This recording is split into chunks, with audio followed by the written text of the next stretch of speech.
Governador, boa tarde, obrigado por falar conosco. Eu queria ouvir a sua opinião sobre dois pontos que começam a ser discutidos no mundo político.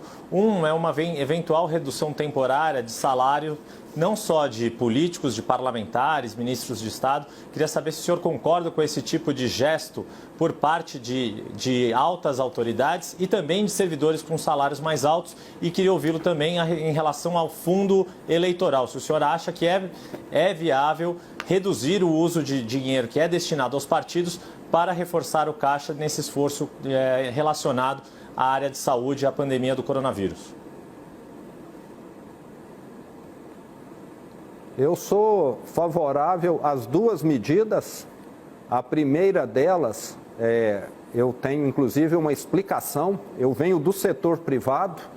Enquanto na crise de 2015 e 2016, o setor privado demitiu milhões de pessoas, não houve aumento salarial, inclusive houve queda. No setor público o movimento foi o contrário.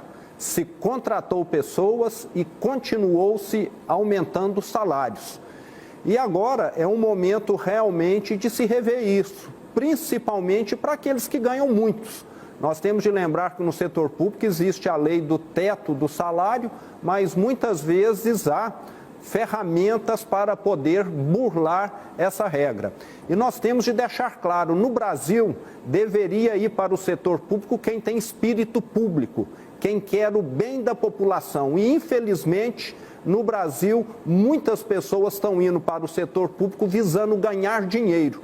Quem quer ganhar dinheiro devia ser empreendedor e não ir para o setor público. Então, precisamos mudar isso. E, principalmente para os que ganham muito, deveria sim haver uma revisão. Para deixar isso claro, quer ser milionário? Vai para o setor privado trabalhar 12 horas por dia, 7 dias por semana, 52 semanas por ano. E não ficar trabalhando no setor público às custas de quem paga muito imposto e às vezes passa fome. Então, precisamos mudar esse tipo de mentalidade que existe no Brasil. E sou totalmente contrário ao fundo eleitoral, ao fundo partidário.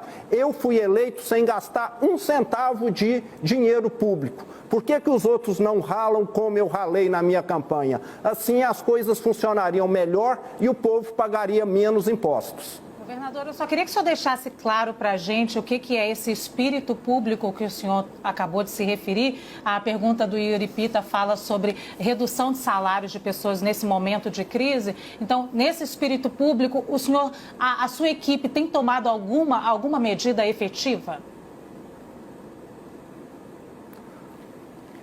Eu, como governador de Minas, ganho menos do que o vereador da minha cidade, que é Araxá, que fica no interior de Minas. O meu salário bruto, líquido, que é o que eu sei, é coisa de R$8.000, e tudo que eu ganho eu repasso para instituições de caridades, principalmente para as APAES aqui de Minas Gerais. Estou aqui porque eu perdi a crença na gestão pública do Brasil.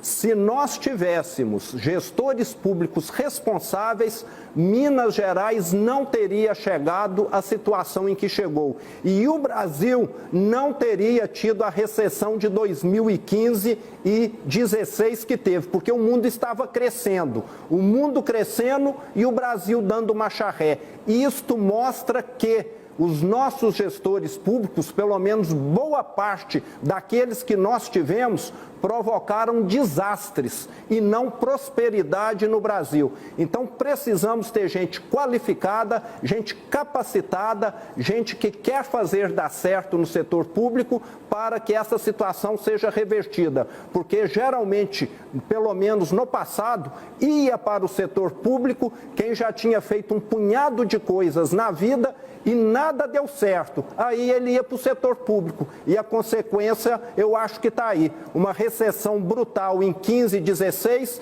e um estado de Minas e outros também falidos por irresponsabilidade, incompetência e também corrupção. Âncora daqui de Brasília, muito obrigado pela sua presença.